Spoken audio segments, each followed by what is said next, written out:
Welcome to Michigan's World War I Centennial News Report for November 2014, the Library War Service. I'm your host, Dennis Skupinski. On April 6, 1917, as the United States entered the First World War, the American Library Association established the Committee on Mobilization and War Service Plans. Shortly after its formation, the American Library Association's committee was invited by the Department of War's Commission on Training Camp Activities to provide library services to soldiers.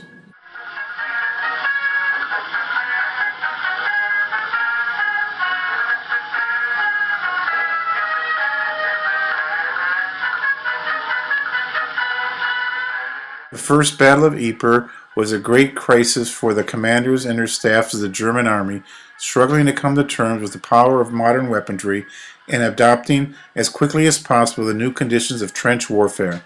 The battle also marked out superiority of defense over the offense. Lightly armed cavalry had proved quite able to hold off mass attacks by enemy formations backed by artillery. The Allied success had been defensive, not offensive. The problem could not be completely solved until the 100 Days Offensive in late summer and autumn of 1918. The battle also had a profound effect on Douglas Haig. Haig became the commander-in-chief of the British Army in December of 1915 and firmly believed that the Germans called off their offensive too early, given the condition of the Allied forces. It was a mistake he was determined not to repeat. He believed that victory would belong to the side that stuck it out. During the Third Battle of Ypres, Haig made references to the events of October 31st, 1914, when the Germans failed to seize their best opportunity, claiming we must not make the same error.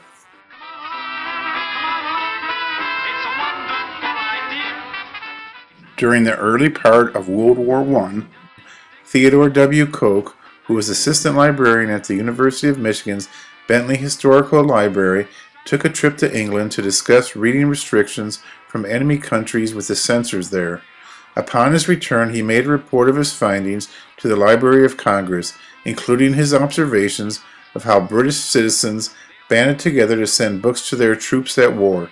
Thus the seeds of the idea and necessity were planted, and the Americans emulated the British.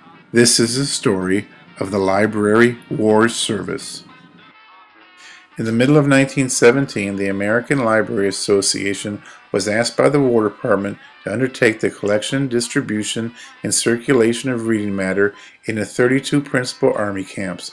For this purpose, it expects to have its own building at each camp.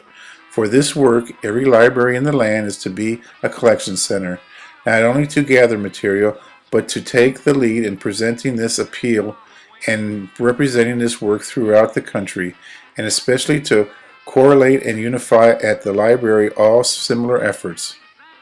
Every library should give the widest publicity to this campaign of collection of books, through the press, through slips put in book circulation, through the churches, through the movies, and through other agencies cooperating in the same work. The Subcommittee on Organization has distributed full accounts of all kinds of books wanted and what is to be done with them at each library. Every librarian should join the $1 a month club and make an individual money gift for this work. The Finance Committee has already addressed all members of the American Library Association, but such contributions should not be limited to members only. The libraries themselves should give as an institution. Volunteers will be needed to work two lines, sorting and shipping all material in local libraries, to some extent in regional libraries, probably one in each state. Men and women can be used to work this. Men are needed to volunteer for camp library service. The American Library Association has undertaken to furnish without charge sufficient personnel for the work during the duration of the military training. Some have already volunteered, many others are necessary. Each librarian can help to enlarge the honor roll.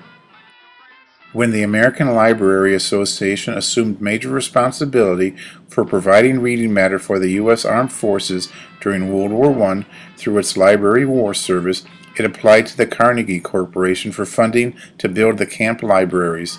On September 14, 1917, the Carnegie Corporation approved a grant of $320,000 to build 32 camp libraries. The cost of each library could not exceed $10,000. The buildings based on a uniform plan were designed without charge by noted New York architect Edward L. Tilton. The single-story buildings were originally designed to be 120 feet long and 40 feet wide, although cost later required a reduction in size. Seating was provided for 225 library users and shelves for 14,000 volumes. A room was set aside for living space for the librarian. Eventually, the Carnegie funding actually provided for 36 libraries. The American Library Association found funding for another 4 camp libraries, bringing the total to 40. The first camp library opened in November of 1917 at Camp Lewis, Washington. Most of the other library buildings were completed by February of 1918. There is only one surviving American Library Association camp library building, and it is at Camp Sherman in Ohio, and it has been significantly modified.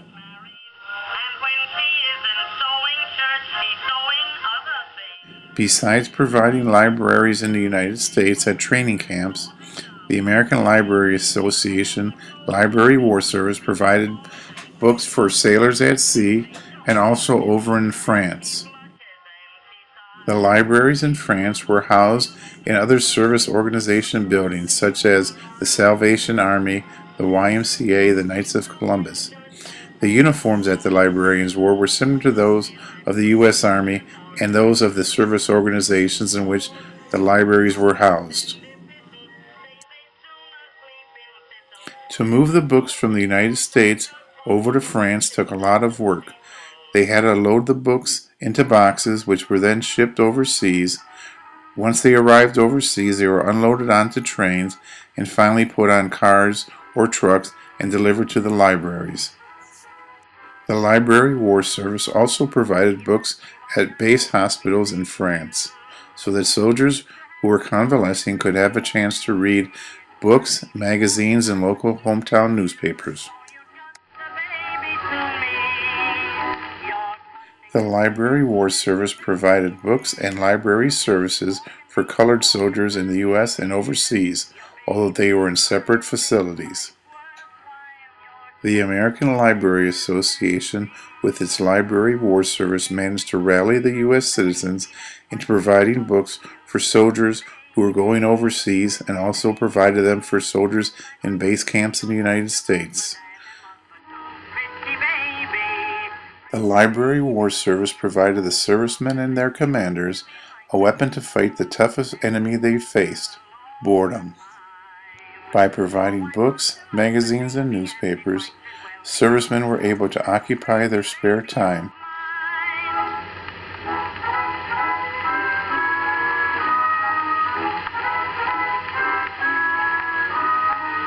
Your mother says you were the cutest kid.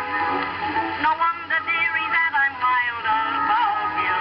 And all the cunning things you said and did, why I love to fondly recall.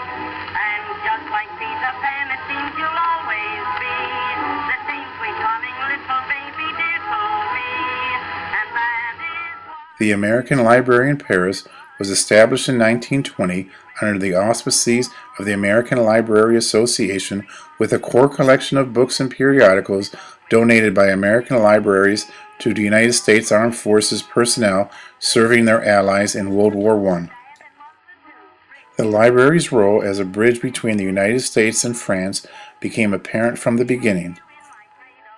During World War II, and especially with the Nazi occupation of France, it was difficult for the library to continue to provide services to the population of Paris, especially to French Jews. In spite of the difficult times, the library remained open, under the leadership of Dorothy Reeder. The library remained active in various capacities throughout the war. By the time of its 75th anniversary in 1995, the library membership has grown to over 2,000 members. The premises have been renovated in the late 1990s, again in 2011 and 2013, creating an enclosed conference space, an expanded reading room, and a teen mezzanine. The American Library in Paris remains the largest English language lending library on the continent of Europe. wipe the teardrop from your eyes, soldier boy. When you're on the deep blue sea, will you sometimes think of me? I'll be waiting anxiously, soldier boy. Oh, we're many flights apart, soldier boy. Keep my picture near your heart, soldier boy. When you've won your victory, God will bring you back to me. Au revoir, but not goodbye, soldier boy.